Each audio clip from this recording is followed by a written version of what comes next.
Terima kasih Anda masih bersama kami. Untuk Anda yang baru saja bergabung, kami sajikan kembali 3 berita utama hari ini. Puluhan massa melakukan aksi unjuk rasa memperingati Hari Tambang.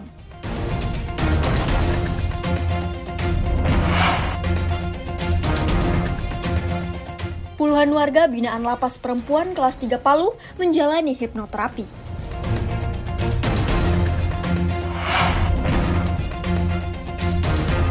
Lembah Lore di Kabupaten Poso potensial untuk jadi destinasi wisata andalan.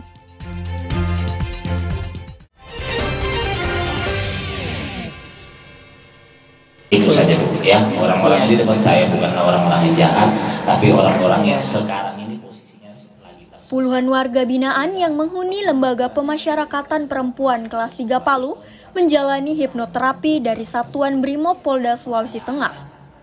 Pemberian layanan hipnoterapi ini bertujuan untuk menciptakan suasana keakraban antara pihak lapas, Brimob, dan warga binaan. Para warga binaan ini menjalani terapi dari tim hipnoterapi Brimob Polda Sulteng. Ada yang mengeluhkan pusing dan rasa cemas. Sebelumnya, warga binaan juga mendapatkan pemeriksaan gratis cuma-cuma. Setelah mengikuti proses hipnoterapi sekitar 1 jam, warga binaan mengaku lebih segar dan bersemangat. Keluhan sakit di kepala sudah hilang dan perasaannya lebih baik. Koordinator Tim Hipnoterapi Madago Brimob Polda Sulteng, Inspektur 2 Polisi Zulfahdi Nurlubis mengatakan, hipnomotivasi dapat membantu membentuk pola pikir dan mental individu agar mampu berprestasi dan berkontribusi lebih dalam kehidupan.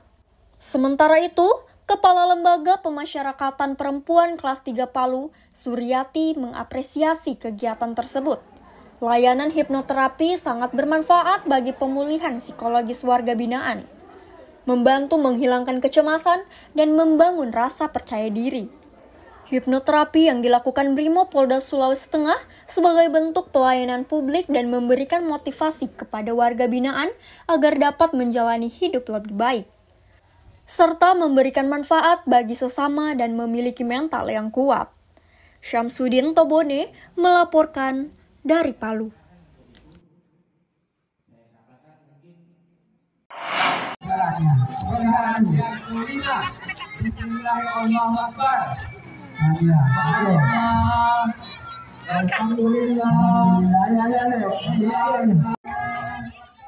Manasik haji dilakukan untuk mengenalkan rukun dan syarat seputar ibadah haji bagi umat muslim. Terlebih bagi para calon jemaah haji menjelang Hari Raya Idul Adha tiap tahunnya. Manasik haji kali ini tampil berbeda.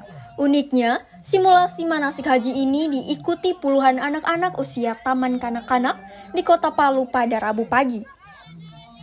Layaknya manasik haji pada umumnya, mereka juga mengenakan pakaian ihram bahkan turut memperagakan rukun-rukun ibadah haji. Mulai dari wukuf, tawaf, sa'i, hingga tahalul di depan halaman Masjid Baitur Rahim Palu. Simulasi manasik haji ini sengaja digelar PAUD dan TK Islam Terpadu Pelita Hati untuk mengenalkan tentang ibadah haji bagi umat muslim sedini-dini. Ya, simulasi manasik haji sebagai salah satu cara untuk mengenalkan kepada anak-anak tentang rukun Islam yang kelima, yaitu naik haji.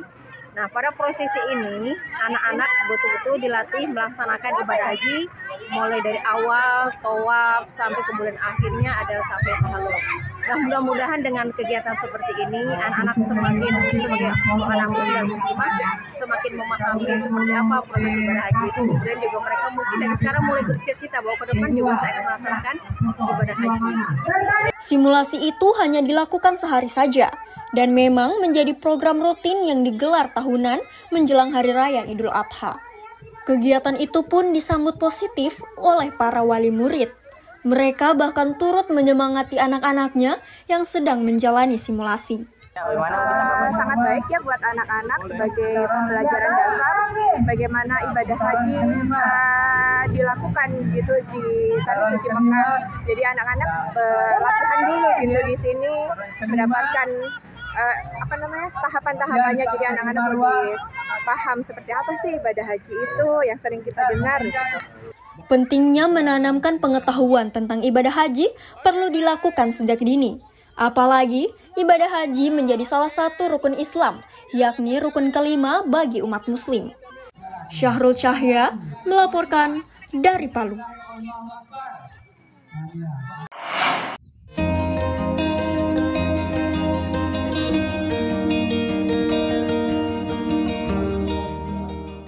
Lembah Lore, Kabupaten Poso ternyata memiliki kekayaan alam yang luar biasa. Tidak hanya kesuburan tanah dan sumber daya alam, tapi juga potensi wisata yang mempesona di wilayah yang masuk kawasan Taman Nasional Lore Lindu tersebut. Pesona Lembah Lore, khususnya di Kecamatan Lore Peore, memang tak kalah dengan objek wisata yang ada di daerah lain di Indonesia. Pengunjung tidak hanya disuguhkan hamparan padang ilalang dan aneka tumbuhan spesifik, tapi juga menyaksikan panorama alam, terutama saat matahari terbit. Keindahan alam Lembah Lore ini tidak hanya menarik wisatawan, tapi juga peneliti dan mahasiswa.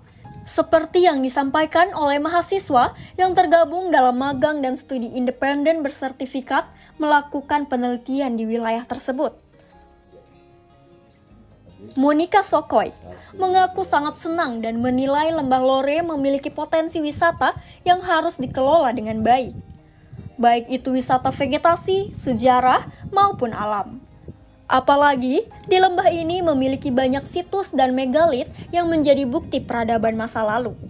Tanggapan saya tentang wisata yang ada di Lore ini sangat berpotensi untuk dijadikan sebagai tempat wisata, entah itu wisata vegetasi, wisata hortikultura, maupun wisata kebudayaan.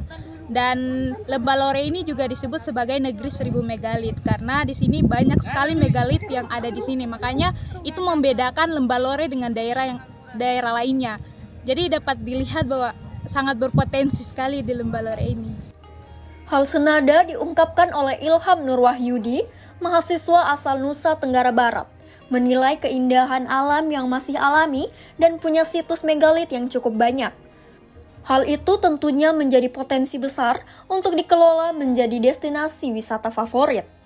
Wisata yang di Lore ini sangat menarik karena keindahan alamnya masih alami, lalu didukung juga oleh situs megalit-megalit yang ada di Lembah Lore ini.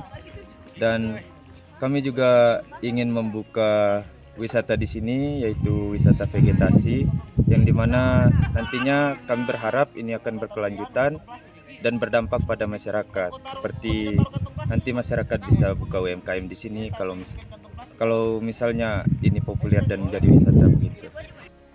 Banyaknya situs megalit di Lembah Lore, Kabupaten Poso menjadikan pemerintah Provinsi Sulawesi Tengah saat ini mendapat julukan sebagai negeri 1000 megalit. Megalit tersebut diperkirakan sudah berusia ribuan tahun.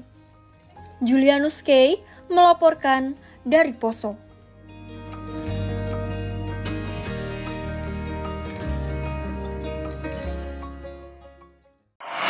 Informasi tadi mengakhiri kebersamaan kita di Berita Sulteng hari ini. Mewakili rekan kerja yang bertugas, saya Aling Talamoa mengucapkan terima kasih atas kebersamaan Anda. Selamat beraktivitas, sampai jumpa, Songgom Puasi, Tabe.